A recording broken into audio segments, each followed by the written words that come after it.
മനുഷ്യരെക്കുറിച്ച് നിങ്ങൾ പറഞ്ഞു അവർ രക്തം ചിന്തുന്നവരാണ്, കുഴപ്പമുണ്ടാക്കുന്നവരാണ് എന്ന്. എങ്കിൽ അറിയുക, ഇൽമുള്ള അറിവുള്ള ആളുകൾ ഒരിക്കലും അതിന് മെനക്കെടുകയില്ല. അന്ത്യനാളിൻ്റെ അടയാളമായി റസൂലുള്ളാഹി സ്വല്ലല്ലാഹു അലൈഹി വസല്ലമ പറഞ്ഞത്, ഇന്ന മിൻ അശ്റാത്തി സ്സാഅ അൻ യുർഫഅൽ ഇൽം വയക്സുറൽ ഹർജ്.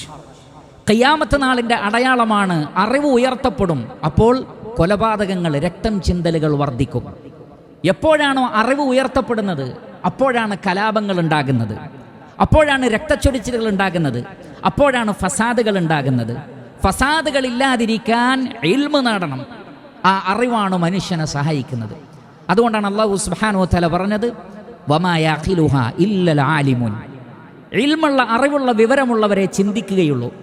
പഠിപ്പും വിവരവുമുള്ളവർ ചിന്തിക്കും, ഇല്ലാത്തവർക്ക് ചിന്താശേഷി കുറയും. ഇന്ന ഫീ ദാലിക ലആയാതിൻ ലിൽ ആലിമീൻ. നിശ്ചയമായും ഈ പറയപ്പെട്ടതിൽ ഇൽമുള്ളവർക്ക് ദൃഷ്ടാന്തമുണ്ട്. അറിവുള്ളവർക്ക് അറിവില്ലാത്തവരെക്കാൾ പല കാര്യങ്ങളും മനസ്സിലാക്കുവാനും ഉൾക്കൊള്ളുവാനും സാധിക്കും. അതുകൊണ്ടാണ് അല്ലാഹു സുബ്ഹാനഹു വ തആല പരിശുദ്ധ ഖുർആനിൽ ധാരാളം സ്ഥലങ്ങളിൽ ഫഅലം വഅലമു ഇഅലമു, പഠിക്കൂ, അറിയൂ, മനസ്സിലാക്കൂ എന്നിങ്ങനെ ധാരാളം സ്ഥലങ്ങളിൽ ആവർത്തിച്ച് പറഞ്ഞത് കാണാം.